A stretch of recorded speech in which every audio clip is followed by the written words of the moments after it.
Robin Vogels from Personnel Relocations and the co-author of the book Your DIY Move Guide to Australia. Tonight or today, depending on where you are, in Australia it is 20 to 6 in the evening. So I'm going to say tonight I'll be chatting to you about how to save money on your furniture removals. Prompted to talk to you about this one because it is one of the biggest ways you can save money, and actually apart from your hotel accommodation, next would be saving money on your furniture removals. But a lot of people don't understand how many variables make up a furniture removals quote. So I wanted to explain that to you a little bit. And I would hope that you're all doing two things. One, you are having a proper assessment done. So you're having somebody actually come to the house and assess your furniture. And two, that you not trying to compare a registered accredited removalist with somebody who's not accredited. So what do I mean by that? An accredited removalist would be somebody who belongs to perhaps BAR, which is the British Association of Removalists, BAR. There's also FIDI, which most of them are affiliated to, and I'm not going to pronounce what FIDI stands for because it's French. And although I've lived in France, my pronunciation of words that long just doesn't work. So FIDI is the Federation, it's the French one, but a lot of them belong to it. There could be, federation or something similar in whichever country you're moving from. Removalists who are accredited are much more reliable. They have a duty of care, and they have a commitment to quality assurance within that accreditation. So that is why if you were moving with an accredited removalist, you've got more protection basically, and you're guaranteed a better moving experience at the end of the day. Remember, you giving your worldly goods over to these people to put out on a big ocean and send to Australia. Cheap and cheerful doesn't always work. I had a lady who did cheap and cheerful once and thought she would back it up with lots of insurance, but Mr. Cheap and Cheerful went into liquidation and her container was dropped off in Brisbane instead of Melbourne, and by the time she knew that the container had been offloaded, she was already receiving penalties and fines from Brisbane Port because the container was there illegally. So that in itself cost her thousands, and insurance didn't help because the company had gone under. So cheap and cheerful doesn't work. Rather have an accredited removalist. I completely understand you listening to this to save money. Accredited removalists are a little bit more expensive, but that's why you need to save money elsewhere, which is what I'm going to discuss with you. So to give you an example, this week I was talking to a family who are looking to move to Australia. They were coming from America. Husband has a job here. And they don't even know where to start. So we were trying to work out, what they wanted to bring, what they didn't want to bring, how quickly they needed to move. So we started discussing that. They were interested in bringing all their beds. They're a family of 4, a chest of drawers, dining room table, sort of just the few basic essentials really. No white goods because they were coming from America, and obviously that was a different voltage system. So we were discussing all this. So, when you're moving a house, you forget what's in the back of cupboards. And although you might think you don't have a lot, once you start unpacking, you find you actually do have a lot. So we had a chat, and I sort of suggested to them that what they could look at was filling just a 20-foot container. So generally for a family of 4 or more, it would be a 40-foot container. But if they just wanted to bring a few essentials, they could get away with a 20-foot container. Now, you might ask me, why did I suggest that rather than them using LCL or groupage, which is where you share a container? Well, sharing a container during COVID is not a good idea. Okay, there's a lot of people that are not moving at the moment, first of all. So what happens with groupage and LCL containers is they will wait in port until the container is full. So if you've gone with Mr. Cheap and Cheerful, who's not moving a lot of people on this shipping line, you could have your container sitting on port at the exit port for months on end. I literally know people who have been waiting 6 months now for their goods. So my top tip would definitely be during COVID, do not share containers. Okay, so if you see LCL or groupage on the quote, which is cheaper, I know, again, you sort of saying, oh, but I came here to save money and I'm telling you to do something more expensive again. You don't want to be sharing a container. Where you're going to save money on this is when you don't have all your goods with you, you're going to have a lot of hidden costs, and that's where you're going to waste money. Okay, so rather choose a smaller container, fill it to the brim and get it on the sea. Okay, don't be sitting here for 6 months and by the time your container arrives you've had to replace most of the items anyway.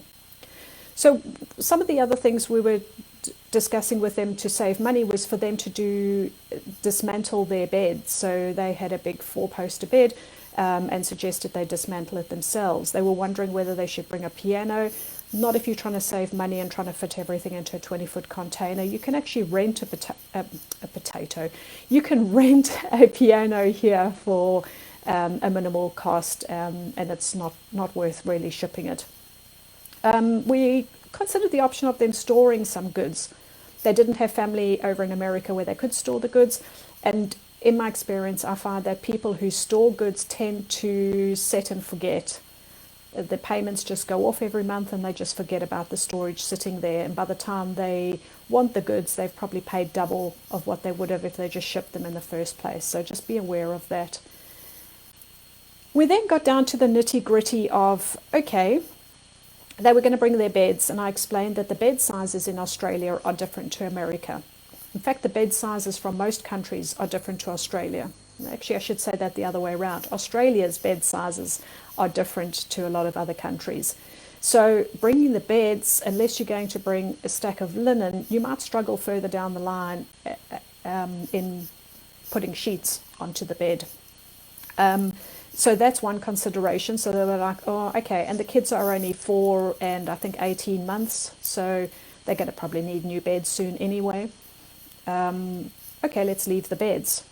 Okay, the dining room table, it's a 10-seater dining room table. I was like, that's going to land up in the garage because it's not going to fit an Australian home. Americans and South Africans, for that matter, have some of the biggest homes on the planet and often bring furniture that's oversized and cannot get into the house. I've seen it time and time again. Can't get in the front door, can't get in the sliding door. It's standing on its side in the garage for the next year. Okay, so just really consider whether you want to bring those things. I could see, we were on Zoom and I could see bookcases behind them, and I suggested they don't bring bookcases. Bookcases here are extremely cheap to replace, but they don't take a lot of weight in the containers. So they actually put up on the side of the containers. They just take up space because you can't put anything on them. So, bookcases, leave them behind unless they're really, really sentimental. If there's anything that you can dismantle yourself, consider doing that because that adds to your costs as well. So what did we decide with this American family? Well, they asked me how much it would cost to send a 20-foot container. Really ballpark figures, and I'll go into why, but there's a lot of things that influence a quote. 20-foot container, I said to them they could estimate anything between maybe $8,000 to $12,000. Okay, that's a lot of money. That is a lot of money. As we whittled down their list of what they were bringing, leaving the beds behind, leaving the dining room table behind, we now set with kids' toys, clothes, few bits and pieces. So why don't you just send it air freight? Air freight works on the weight of the goods rather than the volume that sea freight works on. A few boxes of air freight, and I suggested 5 to 6 standard boxes, would cost them around $5,000. Now that doesn't sound like value for money, I get it. 5 boxes at $5,000 is $1,000 a box. However, those boxes are, first of all, there's less money they're actually spending. Okay. Second of all, their air freight is going to arrive as soon as they finish quarantine, because by the time they get on their flights, the air freight will be on its way as well. They're not going to wait months and months. And the reason they wanted to bring the kids' toys and some of their things was for comfort. So again, they're going to have that there instead of having it 3 months down the road. So in that situation, sending 5 boxes or 6 boxes at $5,000 actually worked out as a better option for them for what they needed than spending double that and waiting 3 months. Might not be for everybody, but I thought that case scenario might help you a little bit to just think outside the box of what you really want to take and what you don't want to take. So what influences the price of furniture removals? And I'm going to explain this because I want you to look around, look at your house and think about, is this worth it or not? What, should I be bringing this? So the other reason I wanted to talk about this is because I see too many questions on social media where they're saying, how much does it cost to send a 40-foot container from X port to A port? There's too many things that influence a price, okay? And we've already discussed the cheap and cheerful removalists. Other things that influence the price of your removals is the access, okay? So look at your house. Is a truck going to be able to get up your driveway, or are there trees that are overhanging? Do you perhaps live in a community where they might need a shuttle vehicle to ferry your goods to the truck that might be waiting outside? How much packing is involved? The more packing that's involved, the more labor intensive it is. And labor makes up a big part of your removals quotes. Okay? If the more they've got to pack, the more people they need, the more people power they need. Perhaps you're living in an apartment in London or Paris. Are they going to need a cherry picker to get to your window to move a bed out of the apartment? So access always makes a difference to your prices. Removalists work all their quotes on ground level and first floor only. Do you live in an apartment block where you need a lift? Are they going to need to use the lift? That's going to be extra labor because there's a person at the truck, 2 in the lift with the goods, and 1 packing in the apartment, just as a basic. Okay, so lifts will always incur more labor. I think that's about all the access issues I can think of. Obviously, stairs. If you're living in a 3-level townhouse, that's going to add to the cost again because it's going to be slower for them to pack the truck as they move up and down the stairs. Hence, they'll need more people power to get the job done in one day. Okay. What else? Where is the port? Where is your nearest port in relation to your home? Okay, so if you're trying to compare apples with apples when it comes to removals quotes, you can't compare. Let's take South Africa, for example. If you're living in Cape Town or Durban, you can't compare to somebody who's moved from Johannesburg.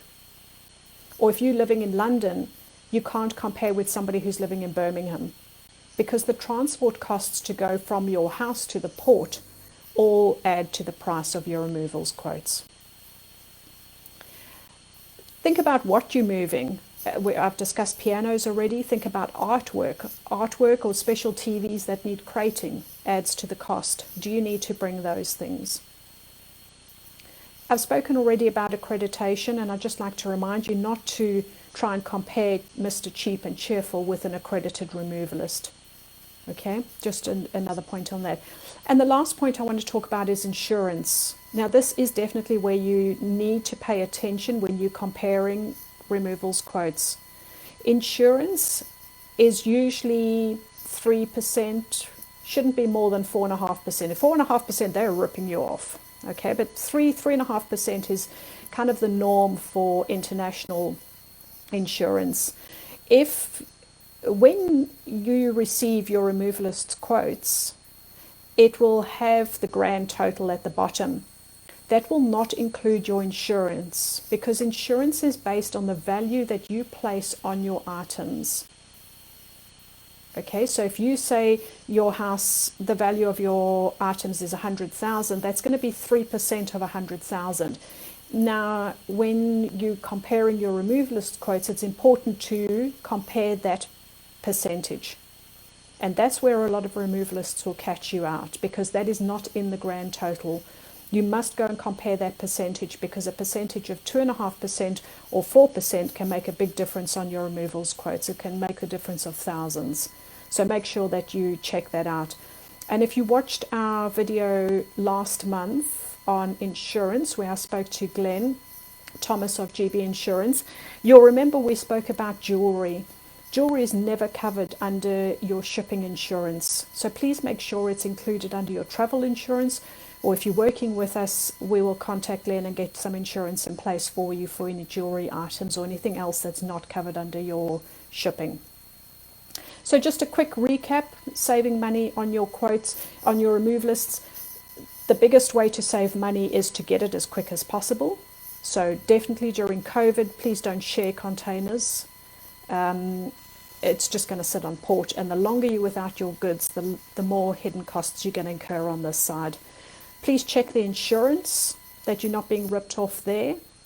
Don't compare cheap and cheerful to an accredited removalist, but understand that an accredited removalist is going to be a much safer option. And you can rather save money in deciding what to bring and what not to bring. One more thing about saving money, look at the time of year that you're moving. The end of year for Australia is our summer, and generally a lot more people in most countries will move during summer. So just bear that in mind, because the removalists have so much business during summer in whatever country you're moving from. And I'm just telling you, our summer is obviously the end of the year. That influences your quotes, because the removalists are not, they're not offering any discounts or anything to get your business. They've got enough business during summer. So just be aware of that as well. The time of year makes a difference. If the removalists have if you're moving during a very busy time, then you may not get as good a price as if you moved in winter. I know we can't always control where we move, but that is something that can save you a few $1,000s. So please go through everything, decide what you're moving, decide whether it's worthwhile moving it, and feel free to get in contact and ask us any questions. But thank you for your time. If there's no more questions, I will end it off right now. Thanks everybody. Have a good evening and stay safe. Bye-bye.